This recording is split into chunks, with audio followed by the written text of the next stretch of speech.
What is a furry? Furries are a lot more than these giant fluffy carpets that we wear, and there is a lot more to the fandom as a whole and the things that we do than these guys. There's many facets to what a furry is, but the overarching definition, if you will, is a person who has an interest in anthropomorphic animals. So, Zootopia, 90% of Disney movies, including the things like The Lion King. If you have an interest in any of those, any animal that has been anthropomorphized, or in other words, has human-like qualities or characteristics, you're technically a furry. I hate to say it. And that does include things like Halo. Elites technically, and in canon, are described as giant lizards. Sangheili are just big lizards. Technically, they're an anthropomorphic animal in a way. And if you want to make the argument, well, they're aliens and they're not animals, like, yeah, they're described as lizards, but they're not. There are plenty of species within the furry fandom that are made by furries and that you can have personas of that are made up, such as protogens or primogens, or you've got manakits, sergals. They're all made up creatures. There's aliens, there's things like CC cats. It doesn't have to be a real animal. In fact, it doesn't really necessarily have to be an animal at all. Something like a protogen or a primogen isn't really an animal. It has animal-like qualities and characteristics, but it's primarily a computer or a toaster. So you can make the argument that the beloved Sangheili are indeed furries. There's a little bit more to it than that. Like I said in the beginning, the furry fandom isn't just fursuits, which are what these guys are called. People struggle with the names. This is a fursuit, or a fursuit head. My first fursuit head, in fact. Yes, I did make this one, hence it's a little ugly. But there's a bit more to the fandom than just fursuits. If you're someone like myself, you may be a fursuiter, but you may also be an artist, which is primarily what this account is about. My art and my art journey. But there's also writers, musicians, there's poets, there is anything that you can think of, someone does it in a furry way. Primarily what you'll see if you Google furries is going to be art, or it's going to be fursuits, because they're visual things. You can look at this and very easily tell what this is. Same with art. You can tell what it is just by looking at it. With furry music and writing and literature and all of that, it tends to be a little bit different because you kind of have to read it. Not everyone's into reading, and you kind of, within fantasy and whatnot, people tend to be less aware of furry-like things because they can just kind of go, well, it's fantasy, or well, it's sci-fi. But there are indeed a lot of furries doing it. Hundreds. Thousands, even. So really, ultimately, being a furry is just liking anthropomorphic animals, which includes things like warrior cats. Doesn't have to mean that they're on two legs walking around like we do. It can just be like Brother Bear or warrior cats, where it's what we would call a feral, on all four legs, walking around like they normally would. But, they have conversations, they have relationships, they have troubles, issues, in the same way that humans do. Take The Lion King. That counts as furry media. They are lions, but they have anthropomorphic qualities. Real lions are not killing off each other for power. Or at least not in the way that happens in The Lion King. They're not having conversations with one another, they're not having romances. They're not having friends with meerkats and boars. But in The Lion King they are. That's because they're anthropomorphized. Overall, rough thing is, if you like animals, you're probably a furry. Or at least anthropomorphic ones. But what do we do? What is it beyond just an interest? Well, like I've already gone through, there's lots of different sects of furries.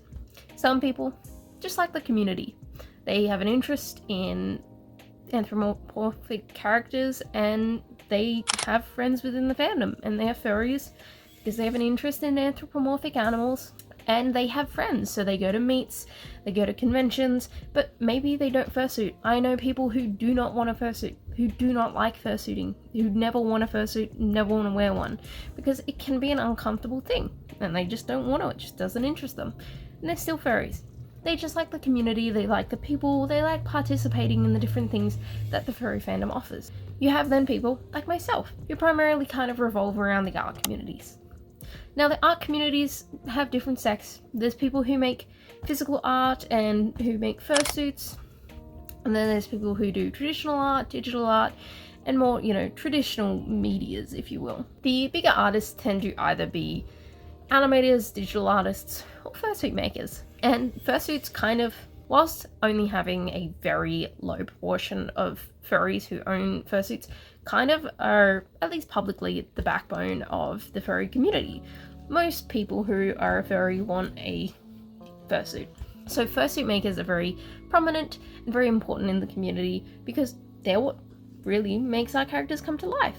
Some awesome examples, and local to myself, are people like Kiki Chaos, who make these awesome suits.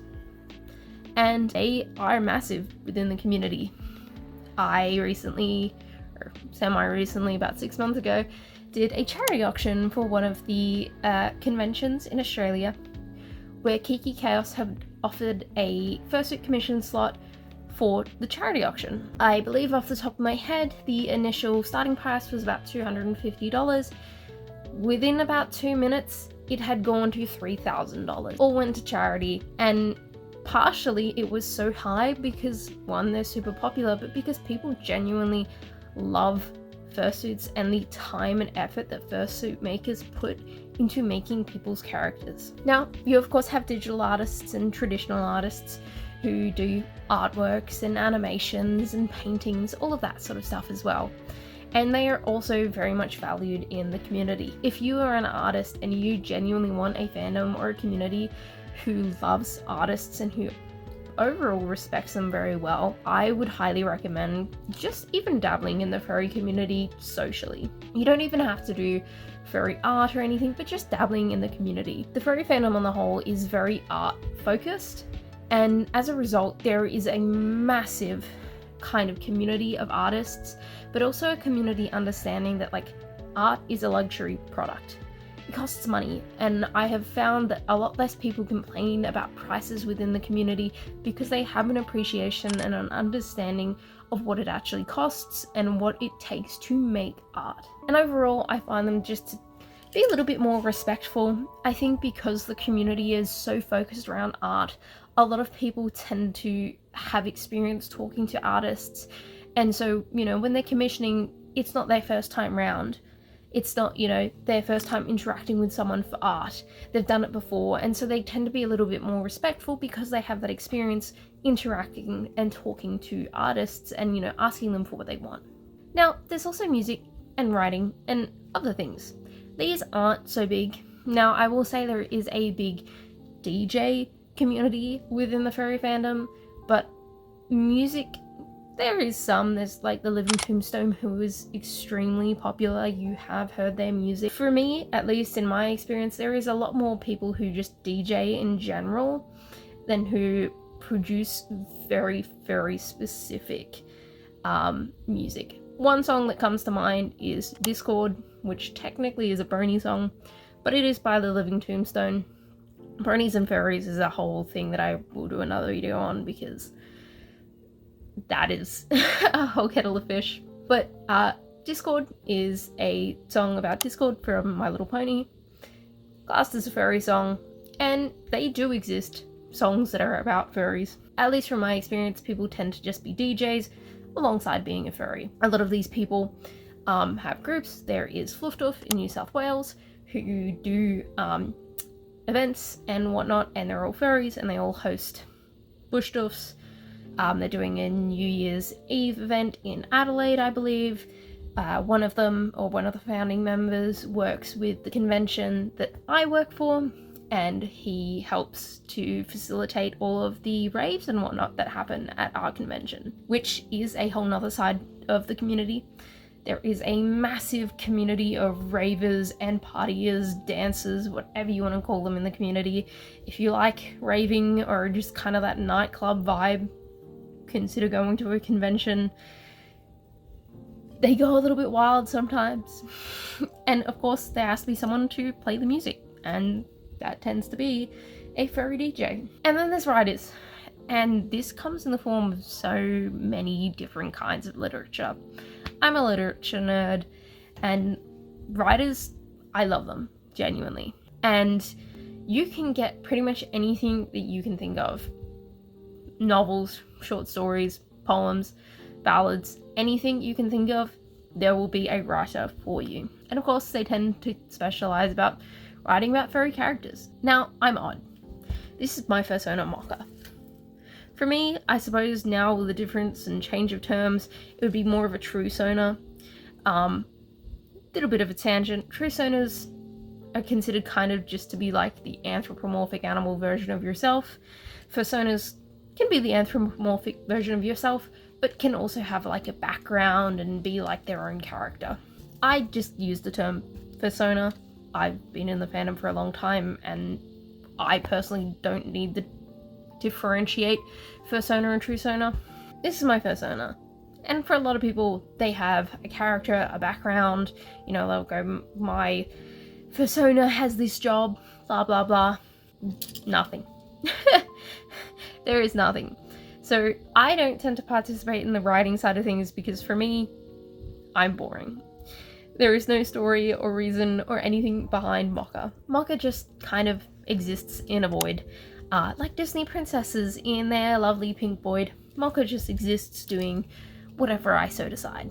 A lot of people have, you know, backstories and things that they want to have written out about their character. And of course, what better to go to than a writer? So take my partner Keegan, you can probably see his clothes in the back there. He has a shapeshifter. So he would be someone who would benefit more from a writer because he has like adventures and things that his character goes on. I do not, because I'm boring. But writers are there to, you know, one, write their own stories, but a lot do commissions so that people can go, hey, I have this story idea for my character. Can you write it for me? So those are just some things that the furry community does. Now, there is a lot of overlap between the furry community and adjacent communities like the anime community and cosplay community in particular, as well as gaming. Reason being, this is cosplay. Someone will argue with me. I know that they will. I am cosplaying, dressing up as a character. Some people cosplay characters that live in media. There's toothless cosplayers. There is Nick and Judy cosplayers. They wear fursuits. You know how everyone will cosplay something like Beastars or cosplay Rocket Raccoon, a furry. You're just wearing a fursuit because it's just cosplay. So there tends to be a little bit of an overlap. That and, you know, things like Beastars is an anime. That is a furry anime. Same with gaming. Like I spoke at the beginning, something like Halo. Or if you take Monster Hunter, the little cats. I don't play. Please forgive me. But there's the little cats. Or in Dragon's Dogma, there's the Beastren. So there's a lot of overlap. I think that people tend to view the furry fandom as this very segregated, very separate group. Very different kind of fandom because it is a bit different. I won't say it's not weird, but it also tends to be different in that we're dressing up as our own characters. You see that in cosplayers as well, but people tend to kind of cosplay something that, you know, if they're dressing up as a Vault Dweller, they might be dressing up as their own character to Vault Dweller, but you can still look at them and go, ah, that's a Vault Dweller. Whereas if I'm in this has no meaning to anyone but me. So it's a little bit different. And because people all tend to have their own characters, people tend to not really kind of click that it is cosplay. It's just a different kind of cosplay. That's just a little bit about what furries are and a little bit about what's actually in the fandom. We aren't all fursuiters. I actually can't fursuit very often due to some health concerns and due to the fact that it's hot in one of these. It is sweaty, it is gross. This child needs a bath really bad because I suited in them on the weekend and it was like 30 degrees and I just melted. But they're not all suitors. There's artists, there's musicians, there's DJs, there's partiers, there's dancers. Furry dance competitions are a whole thing. I'm sure you've probably seen them. But that's just a little bit about what a furry is and what's actually involved in the community, since I think that a lot of outsiders kind of just go, you just dress up as dogs, which is true, but it's not the only thing we do. Anyways, I love you all, and I'll see you in the next one.